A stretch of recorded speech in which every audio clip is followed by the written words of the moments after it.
Thanks, man. Appreciate it. Thank you.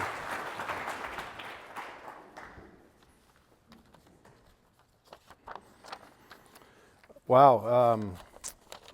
Thank you for those kind words, and what an honor it is for me to be here in front of all of you. You may be wondering how I got here. I came to last year's signature event with Coach Tressel. Coach Tressel is a mentor of mine. I've got two men in my life that are my heroes. My dad is my hero. My second hero is Jim Tressel. I came to this event, actually, ironically, Kirk Barton was a teammate of mine who had a relationship with Kip Morris, and he invited Coach Tressel down here to see what was happening at Emerge. And Tress had a very keen interest in this because of the job creation that was happening in his role as the president at Youngstown State at the time.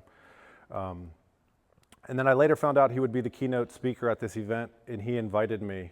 And that's when I came down here with him, and I saw what was happening. I got to meet the founders. I got to meet Elaine. And the reality is that I'm a member of this community. If you say I'm the heartbeat, I'm an addict. I'm an addict that's in recovery for 978 days today.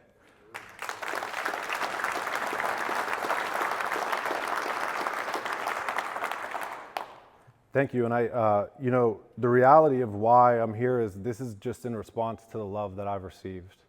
I'm a devout believer in Christ. I wouldn't be here without God.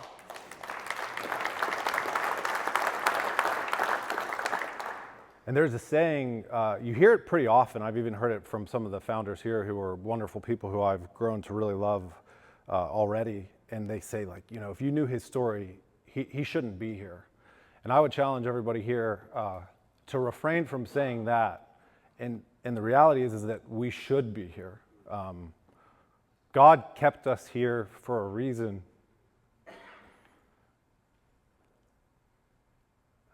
And what these three men are doing, it's amazing, because you're going to find out my story, and at the end of my story, you're going to see what the love they give can do for people, because addicts are people. Cancer is a disease. Addiction is a disease. We have to have treatment for both. We pour immense amounts of money into cancer research. We need to pour more money into research for addiction. We need more programs like this to give people a chance at becoming meaningful members of society. And it's going to happen. And this is going to be a catalyst for something big in America, certainly in Ohio. And I'm just really proud to be here. And thank you, Kip and the founders, for what you're doing. It's amazing. It's really amazing.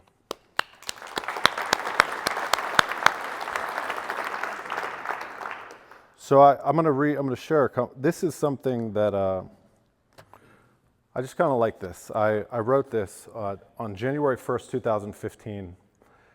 I said, I don't know how my story will end,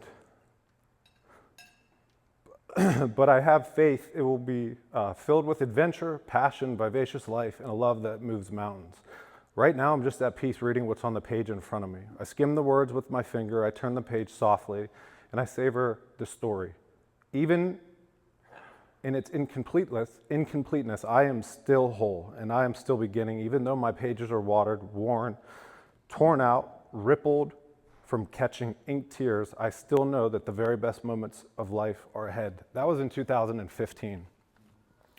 I didn't get sober until 2022, and my disease started in 9th grade. But one of the coolest things that I shared with Elaine only so far, and the reason that I absolutely know I'm supposed to be here, is if you look at the screen, there's a poem that's dated July 7th, 2022. That's 3 days before the date of sobriety. That's 3 days before I went to detox for the last time. That's 3 days before the start of my new life. I wrote this poem called Emerge. Step out into this world. Do not be afraid. Gone are those days. No more confusion and pain. Please, child, come emerge. Let the sun and all its glory sparkle on your rainy days. Allow them to combine and synthesize. Give rise to an unimaginable future. Reach your hand high, sweet child. Release your rage. break away, hold my hand, a new day has come, emerge. Can't make that up.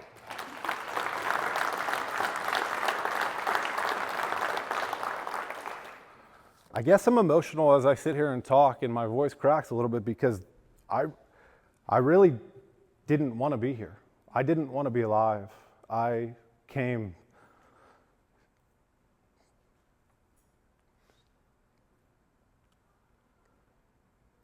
so close to not being here so many times, and I'm just so humbled to be here, to be able to share my story, in the hopes that just one of you takes something from this and continues to understand how serious this mission is. So I'll get over this and I'll start to talk a little bit more normally, I promise. But it's immensely emotional, and I read this a long time ago. When you're an addict, it's like being a veteran of a war. You don't understand unless you've been there. It's really emotional. And this feeling is really real because I'm amongst my peers. I should be here. I feel the love. I don't deserve the stage, but it's really an honor. So I got to process through that, and I will. So I'll tell you my story. I'm from Pittsburgh, Pennsylvania. I'm actually from a small town outside of Pittsburgh, Pennsylvania. It's called Beaver, PA. I have two sisters. I have a mom and dad. They're still married. My dad is my hero, as I said. I grew up on a dairy farm. The dairy farm was in the Nicol family forever, from the 1940s until 1997. There was a falling out in the family. I tell you about the dairy farm because it made me instilled a lot of qualities in me. And to me, as I drive from Dublin, Ohio to Greene County, it kind of feels like home as you drive on. Once you get off 70, I get that. The Young's Dairy Farm, you drive by there, that was the Nicol's Dairy Farm in Beaver. So I grew up on a farm outside of Beaver. I had good parents. I had a normal life. I was loved. I never have been incarcerated. I've never lost my job. I've on the surface always maintained it. I've always kind of kept it together. But the story of my addiction started in 8th grade. In 8th grade, my oldest sister was a senior, and for some reason, I was a good athlete. It was pretty clear early on I was a good athlete, and I think some of the senior guys liked me. I hung out with some of my sister's friends, and they were smoking weed. So that was the first thing I ever did, and people often will tell you marijuana is a gateway drug. I'm living proof of that. In 8th grade, I got suspended from my school because there was a drug bust, and I had drug paraphernalia in my locker. And I never forget, my mom told me in front of my principal, to always tell the truth. I told the truth, and I got kicked out of school. And my dad, he wasn't happy I told the truth because I made the cover of the newspaper in a negative way. But the reality was, that's the start of my addiction. To the best of my knowledge, I started drinking in 9th grade, and by probably 10th grade, me and my friend were getting a case of Keystone Premium, drinking the whole thing, putting every can back into that case and disposing of it the next day. So I don't know how old you are then, 16, 15 years old, we were drinking 12 beers each, which was a sign as I look back. It's really easy to look back and say, man, why didn't you understand what was happening? But that's what addiction does, it blinds you. So 9th grade, I started to drink, was a really good athlete, was a really good student, drank on the weekends, and lived, I would say, an uninterrupted life. I went to college, I got recruited. I was the number 2 tight end in the country coming out. I had scholarship offers from every school in America. I chose to go to Ohio State because of Jim Tressel, the culture he built, and I could probably tell you with certainty today, if it weren't for him, I'm not sure I would be here, because he had a whole lot of love too. My freshman year at Ohio State, I played. I played as a true freshman with Teddy Ginn, Marcus Freeman. We were the top 3 recruits coming out that year, and we were on the field, and I remember a funny story. When you're an addict, I feel like you catch some breaks that some people maybe would think are cool, but they're really terrible. When I was a freshman, my dad drove me to Ohio State. If you remember, Ohio State didn't start semesters until, 2010-ish. So we were on quarters. We got dropped off at the University Plaza Hotel, which is now a very nice Marriott, about a mile from the Woody Hayes facility. And I cried as my dad left. I'm an 18-year-old on my own, albeit I'm going to be playing at Ohio State. It's still scary to leave your family's house or your home. And I get on the bus. The first time I get on the bus to go from the hotel to the facility, upperclassman, who was a good player, a starter, says, "Hey man, do you drink?" I thought, is this a test? Yeah, I drink. He's like, "Well, good. I just turned 21. You look just like the dude on my fake ID. You can have it." So my first day on campus, I got a fake ID. Didn't sign up for it, didn't want it, but I got a fake ID. My freshman year, I was playing. I didn't start, but I played a lot, caught some passes, scored some touchdowns. I remember being at a bar that I could get into with my fake ID, listening to an upperclassman talk about my future and how great I was going to be and how amazed he was with this young kid out of Beaver playing. And, you know, those things get to your head. But life took a detour. My sophomore year, I was in camp. And I think it was the first week of two-a-days, which we were still allowed to practice back then. It was real football. Just kidding. We were doing a drill. Dante Whitner was covering me. It was a 7-on-7 drill. And it happened, there were two fields next to each other. And at the far end zone of this field, we were doing the 7-on-7 drill. I jumped to catch a ball. The horn blew, which meant it was the next period. So now you come to this field on this end of the field for inside run. I thought Dante had stepped on my foot, and when I jumped, I felt something pop in my foot. But the reality was it was a non-contact injury. I had a Liz Franck sprain, which was there's a ligament in the arch of your foot that kind of holds it up. And at the time, they weren't operating on it. So I redshirted my sophomore year. I walked around campus with a boot. And when you don't play, you don't lose your chance. You know, you're still a member of the team, but you're not really contributing. And for me, I couldn't do much. My exercise was a bike that I would ride with my hands because I was in this boot. So my environment changed, and so did some people, because naturally the football team was focused on their deal, which was the football season, and I really wasn't. I was focused on some freedom, an injury, girls, partying, and I started to hang out with the hockey team. Bad idea. Those guys would drink a bottle of Captain before we went out to the bar. But not only did we drink, I got introduced to cocaine my sophomore year at Ohio State. That drug was probably my first true love. That was my drug of choice. It didn't come without alcohol, but when it came, alcohol takes you really far down. We've likely all seen a video of a really drunk guy stumbling around or passed out somewhere where he doesn't want to be passed out. Well, cocaine reverses that. It's like hitting a reset button. So now I'm pushing the limits even further. The addiction is real, but I never really felt like I was out of control. I rehabbed back through this injury, having been introduced to cocaine and drinking. Like many kids in college, I drank on the weekends. I maintained pretty good grades. I was able to manage, so I thought.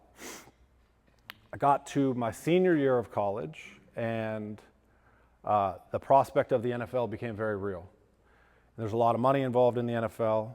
So naturally, at the age of 18, or I guess I would have been 20, 21 at the time, it was like, well, you should stop drinking.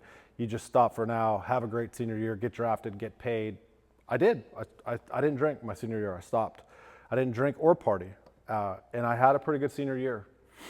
I actually learned something in that senior year. We had a guy come to Ohio State. His name was Jake Ballard. So I learned what it was like to be sober, but I also learned something about team.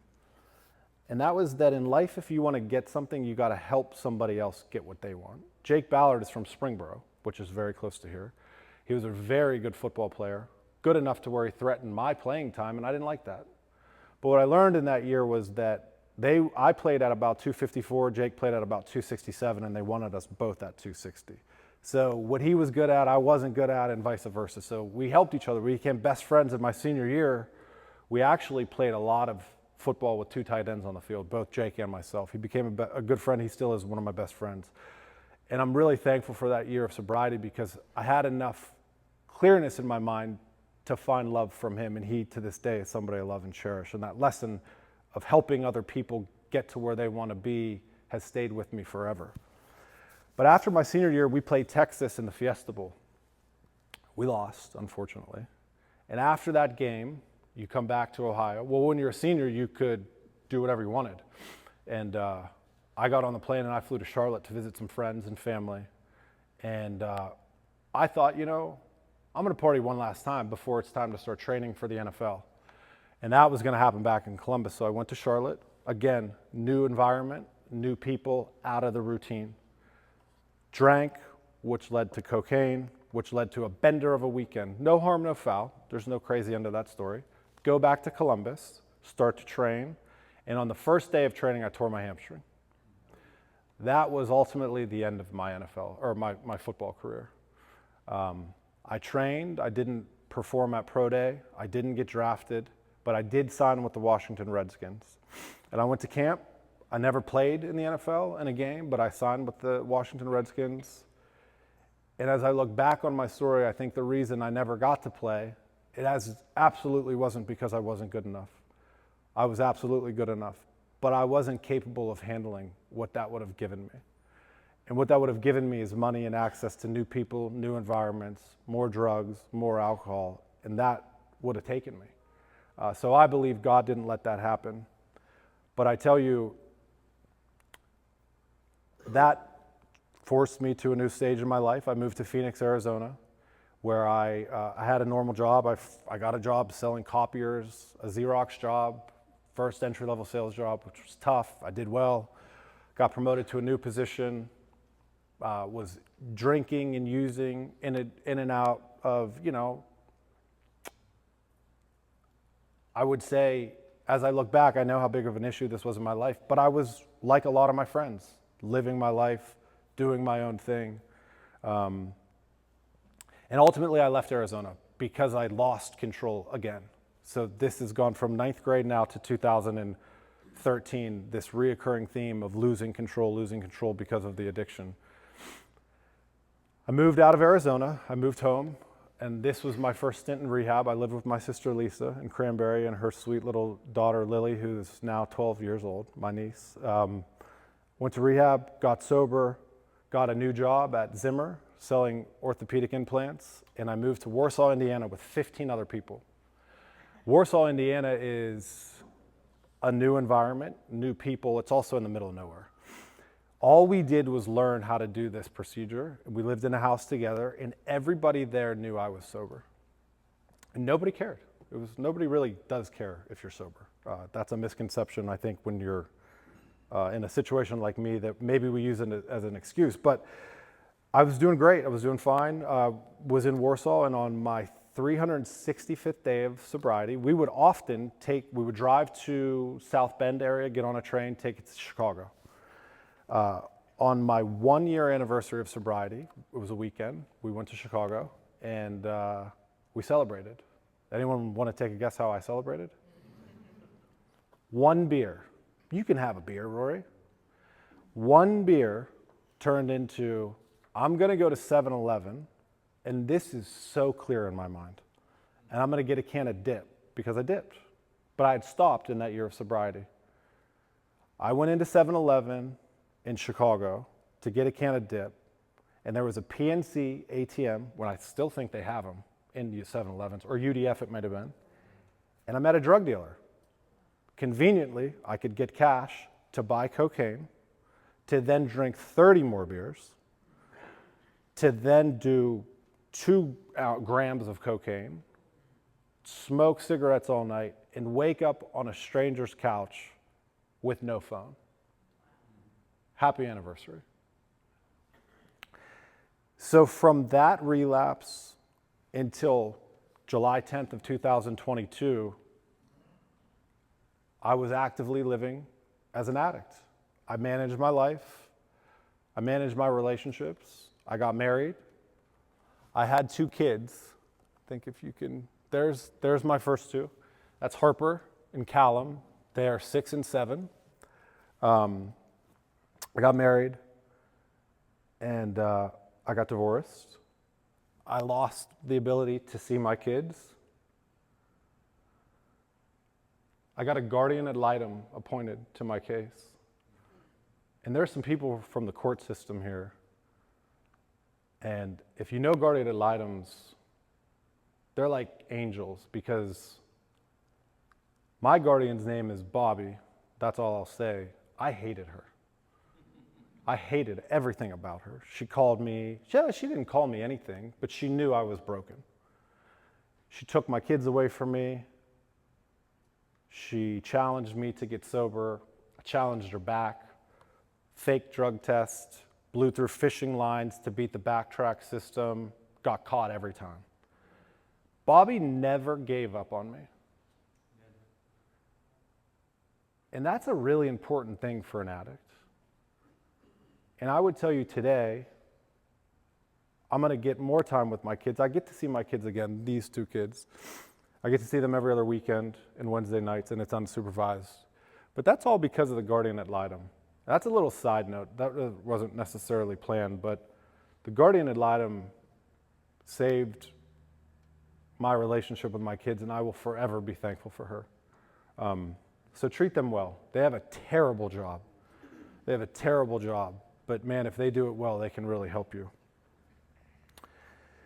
So in 2020, my ex-wife got diagnosed with cancer. We bought a new house, a bigger house in Muirfield that we didn't need. So the financial stress went up. She got cancer. She retired, and COVID happened.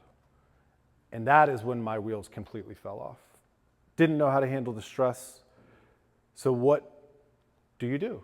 You use. You drink, you numb it, you make it go away. And my addiction cost me my marriage, I would say. But I think being where I'm at outside of this marriage is where God wants me to be. But my addiction played a role in it, and I got away from a toxic relationship. But I had 7 seizures from 2020 till July 10th, 2022. Took several ambulance rides, 3 suicide attempts, 1 stint in intensive outpatient rehab, which was a joke, and 2 detox sessions. The last one on July 2022, I got sober. And since I got sober, I've just learned this new life, and I got to meet these people at Emerge, and I got to really feel like I'm starting to live. Just yesterday, I was driving in my car with my fiance. So I have a third son, a third child. That's Knox. He was born on July 20th, 2024, so he's about 8 months old. And I got engaged, and there's a picture of my whole crew now. So Jess is my fiance. Harper and Callum are the 2 taller ones, and Knox is obviously the baby. So God has used all of this to better me. But yesterday I was driving with Jess, and I heard this ad on the radio, and it was talking about El Vaquero, which is a Mexican restaurant in Columbus. They talked about their food, but they mainly talked about their world-class margaritas. And then I had heard something about St. Patrick's Day in Chicago is a great place to go because you can drink green beer. I said to Jess, this world is like just so full of marketing for alcohol. Like that's all it is. And I kid you not, 5 seconds later, I had an epiphany. That was my world. That was the first time I acknowledged that I am relearning how to live life without a focus on alcohol. That's all I ever saw because it's all I ever wanted. But now, all I ever see and all I ever want is to be at places like this, to give back, to fit in. I said to Elaine, and I really didn't think about this, but I wanted to have this kind of catchphrase of me too, because when I come here to be around the men that are in this program, I want to tell them like, I get it, me too. Because I do get it, because I've been there. But the Me Too movement had a negative connotation. So I can't really say Me Too, or I don't want to say Me Too. I don't want to be confused. But all I want is to be around people that don't think life can be what it really can be, because I know what it can be. I know how terrible it can be when you have this disease that none of us deserve. And I know how wonderful it can be to stand in front of 100 people who care in some capacity about people who have this disease and share my story and have the courage to motivate you to keep giving, to keep showing up, because next year it could be another guy or another girl that's been a product of this system. And by me making it through, which this mystery is not solved. I understand that I will be an addict for the rest of my life, and I have to work a program. This is part of my program. But what this did for me, if you go to the next slide, there's 17 people in that picture. That's my whole family. It's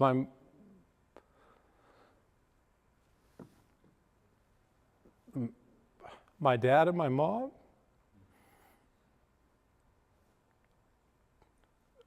When I was sick, my mom got so sick, she got so skinny. She knew that she was going to get the call that I was gone. And every person here likely has a family. Doesn't look like that one, because that's mine. But they still have a family. And they still deserve to go on vacation with their family. And it's only by people like this and God that it can happen. And my dad,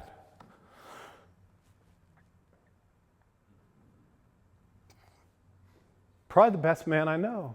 That's all I want my kids to say about me. And if I didn't get sober, if I didn't have a reason to live, or somebody that didn't give up, they might not get to say that. And the mission here is who I am. I want to be involved. I don't have a lot to give because I had to give a lot away in a divorce.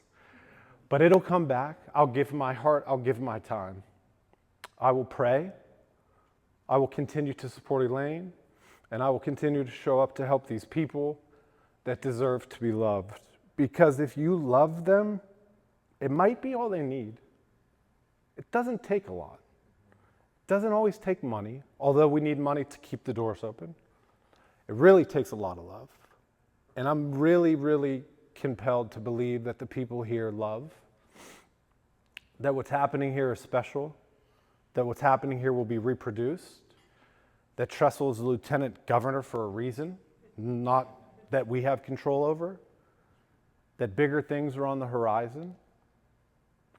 And I'll leave you with one thing. I want you to think about this poem. It's called The Dash. Many of you have read it or heard it. When I was at Ohio State, we got this thing called the Winner's Manual, and Tressel used to make us read these things. And at the time, I thought, this is so stupid. And now, I look at my Winner's Manual almost every day. But he had a few he always read every year. And most of the time, he asked us to read and then raise our hands about what spoke to us. He had a few he always read. And this is one he read every year. I read of a man who stood to speak at the funeral of a friend. He referred to the dates on her tombstone from the beginning to the end. He noted that first came the date of her birth and spoke of the following date with tears. But he said what mattered most of all was the dash between those years. For that dash represents all the time that she spent alive on earth. And now only those who loved her know what that little line is worth. For it matters not how much we own, the cars, the house, the cash.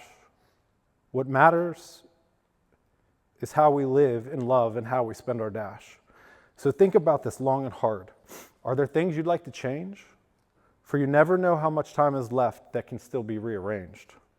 If we could just slow down enough to consider what's true and real, and always try to understand the way other people feel, and be less quick to anger, and show appreciation more, and love the people in our lives like we've never loved before. If we treat each other with respect, and more often wear a smile, remembering that this special dash might only last a little while. So when your eulogy is being read with your life's actions to rehash, would you be proud of the things they say about how you spent your dash? And I would leave you with this. It is never, ever too late to start a meaningful life. Thank you.